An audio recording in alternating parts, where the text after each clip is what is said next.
Hello and welcome. My guest today is Nancy DeSantis from Expertise Solutions in Canada. And Nancy, I'm Thanks very so much. delighted to have you here on the Hero series. Thank you so much for joining us. I'm very happy. I thank you so much for having me. I feel like you're the hero. So Oh, you're welcome. Well, look, what time is it in your neck of the woods anyway? What time is it over there? 9 a.m. You're the first 5 person I speak to this morning. Yeah. Oh, lovely. Well, we'll start on a high. So, what I'd love to just first of all dive into is just to share with our listeners, tell them a little bit about who you are and your business, if you wouldn't mind. Okay. So as you said, Nancy DeSantis, I'm the president and senior talent business partner of Expertise Solutions, and we specialize in IT talent solutions. So our focus is on IT direct placements and also hiring contractors in the IT sector. So that's where we're at today. My spiel would have been a bit longer a few months ago, but that's where we're at today. Oh, love it. Well, I'm sure we'll dive into that in terms of what's changed for you around that. Okay, so let's start at the very beginning. It's like that song, start at the very beginning. Tell us about where you were. I think it was a year ago, wasn't it, when we first started talking, actually, when you and I had that conversation. Absolutely. Tell us a bit about what was happening for you right then. Yeah, so I was actually thinking about it today. It was actually like just a year ago. My business partner decided to tell me that he was leaving the country, going back to France, which is fine, to be with his family for family reasons. So last April, May, I really felt a little lost, to be honest. I felt like, having him as a business partner was a real presence for me. And although I realized later that I drove a lot of the decisions and, the strategies, but, it was like a blanket, a comfort blanket. And I literally felt like, I don't even know how this feels like, but I felt like I was going through a divorce because, there were legal, implications, and we had to separate, and I had to buy back the company and everything. So I literally felt like I was going through a divorce. And then whatever happens, when you go through a divorce afterwards, you feel like you're alone, right? And how do I get back out there? And, how do I make this happen on my own? So that's where I was. And I felt like I needed support. I needed professional support. And, I was able to, meet with different companies. Actually, I had interviewed different companies, and then I fell on the Rockit program, and Katie wrapped it up. I bought into what was the opportunity. So that's where I was at a year ago, and felt very alone. Felt very like, where do I go from here? Yeah, I think people can resonate with that, particularly like you're saying when you've got a business partner, because it is, isn't it? It's like you're sort of connected in many ways. You've got strengths and they've got strengths, and you combine the two, and it, when it works, it's a fantastic, formidable force. So that's how I took it, to be honest. That's how I took it, like a marriage, really. I thought, this is it. We've sealed it. We're in it for life, and that's it, So we had to refocus everything. Yeah, and I remember at the time when we met, because you said to me at that point, it's so interesting, you've had that own sort of invitation to put the mirror up and look at what's your key strength. Because I can remember you saying to me, oh, Katie, my business partner used to do the business development. That's not really where my strengths are. And then I think what's really come out of this is so interesting, because that was the first thing that we really dived into for you, wasn't it? Because of that was, let's get this machine built. So tell us a bit about that. So the two areas that I was struggling with was with lead generation and bandwidth. So, the bandwidth to I was running a desk, I was doing everything. And then the lead generation part was the part that my business partner would take over. And so I felt like I had no idea what he was doing. Like I had an idea, but I didn't really want to know, So it was just kind of like, this is your thing. It's on your plate. As long as you get us new clients, I'm happy with that. So I know that he had a very different approach. I didn't necessarily agree with this approach. He would, automate messages on LinkedIn and things like that. I was always more about the organic approach, with things. So those are the two areas that I really needed help with: the lead generation and my bandwidth. Like all of a sudden, you're doing a two-man role and you're one person. I did have a sourcer in India, but that was just not enough. It's just not enough. You're losing a whole person. So those are the two main areas that I needed help with. Yeah. Yeah. We call that, don't we? The cheaper frigging everything versus no, go ahead, versus, the CEO or in your case, the president, because you're right.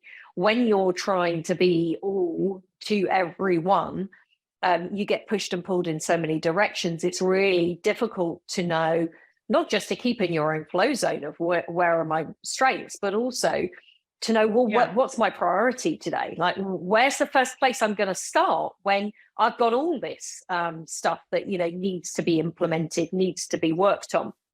So talk to us a bit about that for you. How did you get some clarity on that? What made the difference? Yeah. So the main thing is that we refocused our niche, and that's a pretty big thing, because what happened was also during COVID, we kind of went crazy.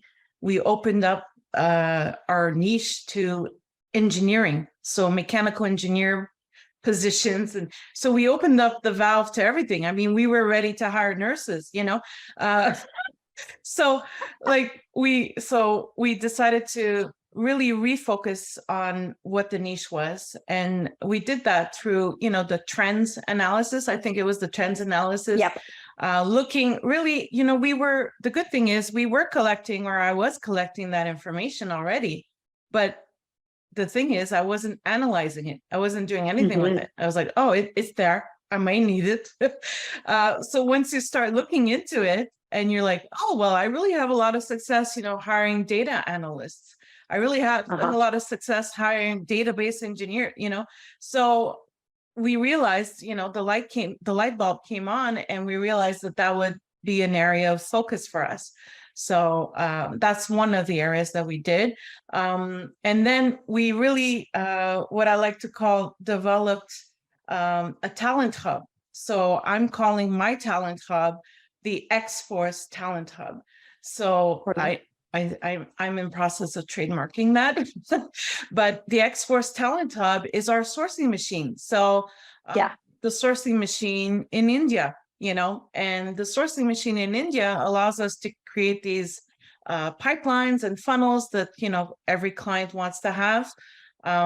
So that's our X-Force Talent Hub. That's new. And then we have a new VA working just on lead generation. So, we had not hired a VA for lead generation. And I was a little skeptical at first, to be honest, because I was like, well, how's this going to work out? And how's the person going to be able to set up appointments? And you know what? It's working out just fine. And that's off my plate as well. So that's good. And she's able to actually do lead generation, or she's able to source candidates. If I put her on a different track, she'll be able to go on that track as well. And then I can hire more, VAs and decide to build other pipelines, for whatever goal jobs that I have. So, that's the great thing. And we realized that in doing the business X-ray, it was only once that we did the business X-ray that we were able to really analyze, in great detail what we were doing, or what I was doing. I keep saying we because I think we're a big company, but we will be, but it's just really me and a couple other people right now, So in doing the business X-ray, I realized that I was also earning, in terms of what my hourly rate was, I was getting paid. Well, I don't know if I'm getting paid too much, but my hourly rate was too high for where I needed to be. I can't be running a desk. I need to be elsewhere and focused on the business, not inside the business. And that was kind of a couple light bulb moments there, during the business X-ray. And that's what I found it just fantastic that we were able to kind of dive in, and it's like data analytics, and just getting insights into your business. It's the same concept, right? Yeah. So yeah, indeed. What else? Data not drama. Data not drama, as we say. And so exactly, just for the listeners, for them to understand what we're talking about there. So the business X-ray is that deep dive. That's the data, like you're saying, underneath the bonnet of the business. What's going on in my business? And where should I focus my time, energy, and attention? Because like you were saying, it was like, we could do nurses, we could do data, we could do IT, we could do all of these different areas, and you'd probably be excellent at all of them from the point of view of, could you, resource and recruit them? Yes, because you're a recruiter. So arguably a good recruiter can recruit into anything. What creates an issue? And what creates an issue, though, is when we've got too many of those areas that we're trying to give that awesome level of service to, because we can't be all to everyone, and we haven't got expertise, or if you like, you haven't got that ready available database of candidates, have you, for like 10 different functions at the same time? Exactly. So you pinpointed your niche based on where your success had been. Is that correct? Yeah, we looked at where we had been successful, and it was just in looking at the data that we realized where we had been successful. I thought I was more successful in a different area, to be honest. And then I realized that I hired, 3-4 data people, and we just came to that realization after doing the analytics of it. Yeah. And then how did you, because to go from there to then create the talent hub, the specialist talent function you have in India, what was the transition to that? What enabled you to get that set up and running? What did you need to do that? Well, there's a lot of trial and error for sure. You do need to, work out with, I can't say in all transparency, you have to see which VA will work out for you. There's different companies that you recommended and that I was aware of as well. And then we just had to interview those VAs and see which ones worked, with our organization. Yeah. And then it was a bit of a hit and miss the first couple of weeks, but we quickly, were able to kind of reset and try out with a different VA. So you just got to find the right one for you. Don't get discouraged if you think you haven't found the right one. And then, get the VA set up with the LinkedIn messaging. So part of that was, figuring out what the messaging was. And we worked with, you guys have been very good in helping us with that, and figuring out I was put together with one of the writers on your staff, and we figured out what the LinkedIn message would be. And we ran some tests, we did some trials and testing, and then figured out which one would work. And so now we're on a track where we have a momentum, we have a momentum going.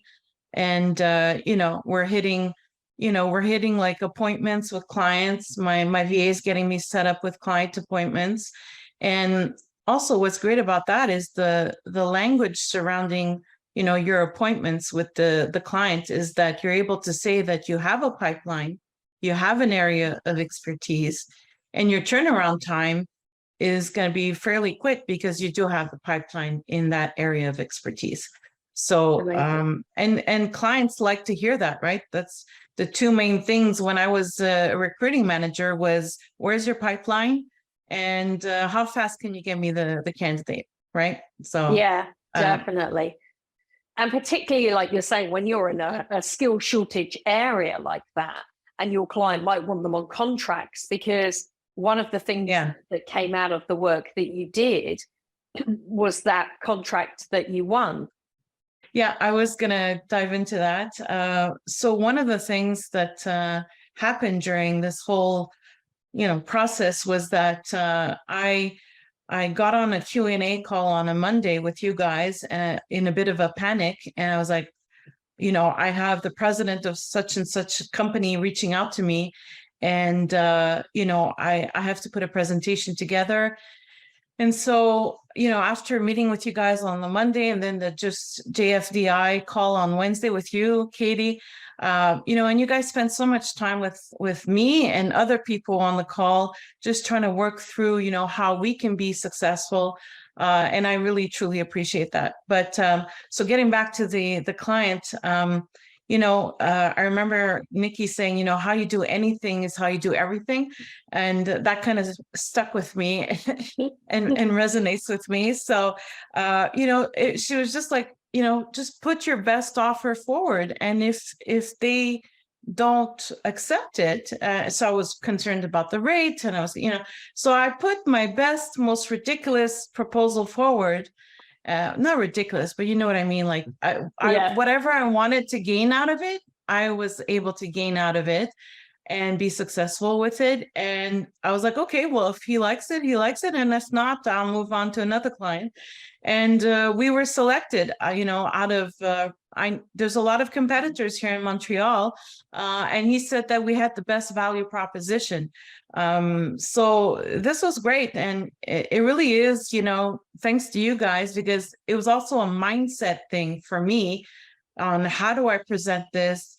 I'm just a small little company. It's Nancy with Expertise Solutions. How am I going to be able to support this offering? And, we were able to make it happen, and so it's a mindset thing, it's the confidence to actually go out there, present your service offering, and, have the confidence to do it. Because you think you're alone, but you're not. You're not. Well, yeah, certainly not. And so what was that? What is that worth to you? What's that contract that you won? Yeah, so that's worth over $500,000. Yeah. Wow. So it's in process they're bringing us in phase 2, and that's going to be for July. So that's all still in the works. So hopefully if it does come through, I mean, it's very nice to get a verbal, great, hooray. But hopefully everything works out with that. And it would be like, it would mean that we have, basically tripled our numbers, basically tripled our numbers. Amazing. So yeah, so that it's just great. And we're gaining a lot of visibility. So it's well, congratulations to you. What's so lovely is you stood in that power and you lost attachment, and it was, okay, what is my value here? Yeah. What is my value? Because I think as recruiters, it's very easy for us to doubt ourselves, to maybe, do the comparison of, is my offer as good? Like you were saying, this is Nancy, I'm one person at this point, although actually, I mean, you're not, because you've got a team of people behind you. And at the same time, it isn't about the size of your business. It is about what value you bring to that client, isn't it? And your service offering. Exactly. So, and when you have that confidence, when you have that mindset shift, it's a big difference, isn't there? Yes, because, I was used to also saying yes to everything, right? I was saying yes to ridiculous things, like I once worked with the president of a pharmaceutical company who wanted to hire a legal admin.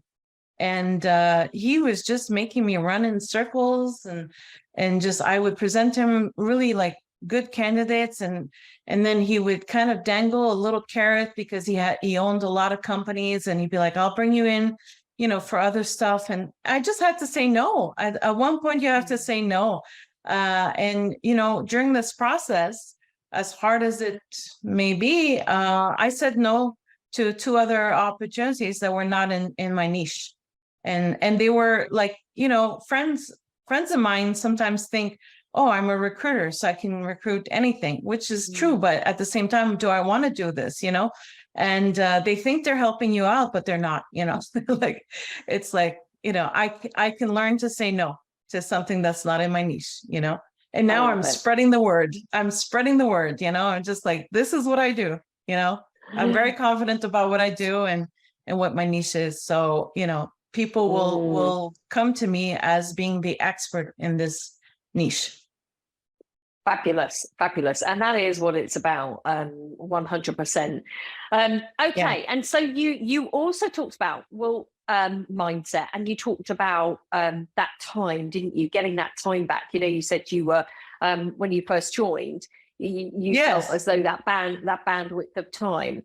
So yeah, tell us a bit about what's changed for you there. The niche was one thing. What else helped you with that bandwidth?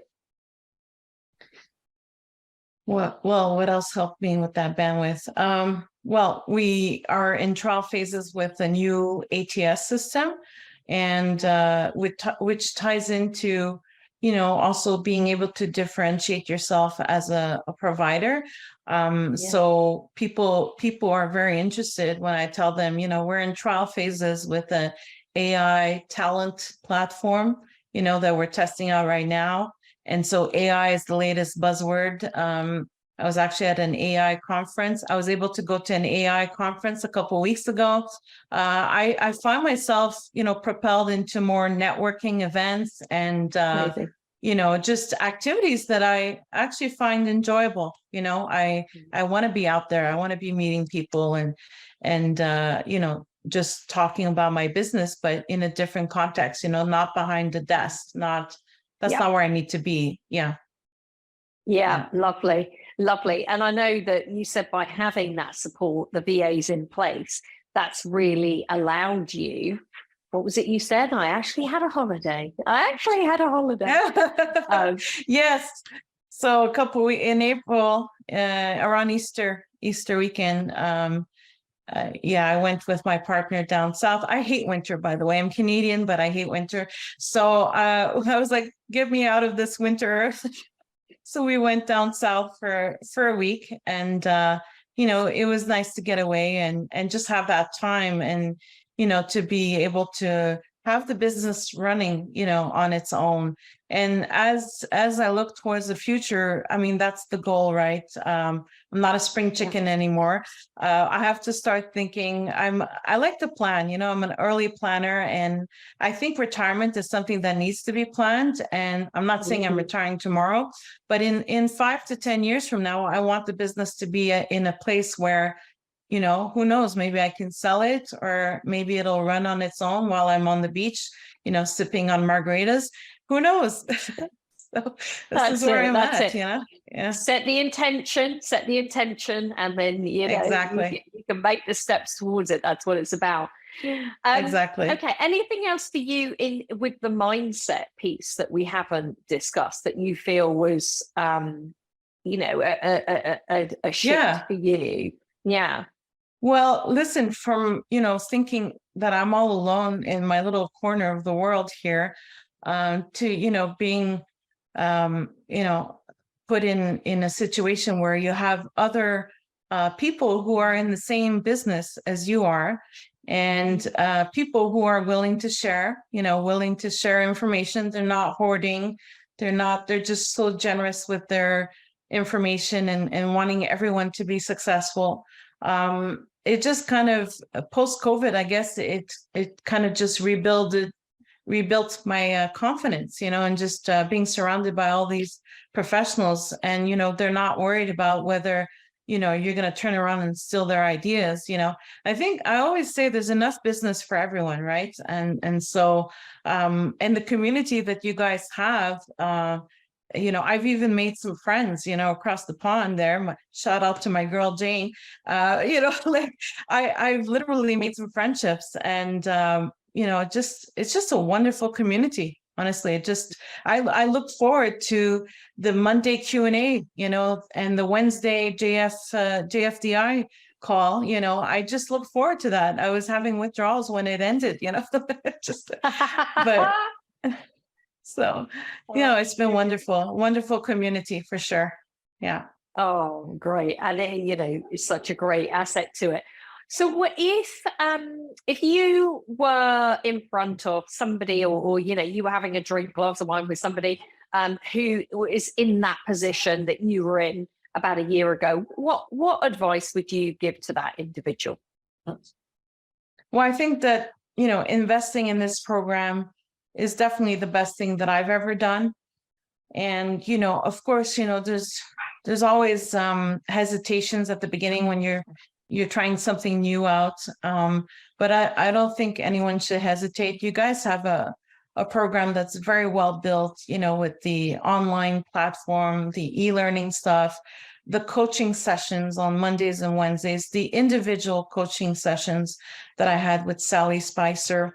And, just overall, everyone in your organization is very helpful, from you to Nikki to Caroline. Everyone in the organization that you speak to is looking out for your success. And another hesitation I had was that, how relevant would it be for someone who's Canadian, who's in Montreal, and how would it apply to me? And I would say that the strategies that you have really apply to everyone, in recruiting. Not everyone, but everyone in the recruiting world. So those strategies can be applied to whatever geography you're in. And I would say that even if you do the modules, you do the program, and let's say you only get 1 or 2 modules out of it, that you find that you can only get a reward out of the 2 modules, even that is going to be a return on your investment. As business leaders, we're always looking for the ROI. And even if you get just a fraction of, from the e-learning platform, you'll come out a winner. You'll come out successful for sure. Yeah, that's what I think. Thank you. Well, thank you very much. And thank you. And you're a joy to work with. We love individuals that take action, and that is what it's about. Ultimately, we can share everything with you. And at the same time, it is about taking the action, which you certainly did. So thank you so much, Nancy. And if you're listening, I hope you enjoyed this conversation as much as I did, and you've walked away with a snippet, an aha, an insight, something that you can implement into your own business. And remember to ask yourself, if you're going to do that, what's the first step that you're going to take? And if you would like similar shifts in your business, simple systems, tactics that will grow your business and create more abundance with less stress and work, then please reach out to us. We would love to have an open conversation with you. So Nancy, thank you so much. Go and enjoy your day. Thank you. And we will see you soon, Thank you so much, everybody. Thank you. Take care.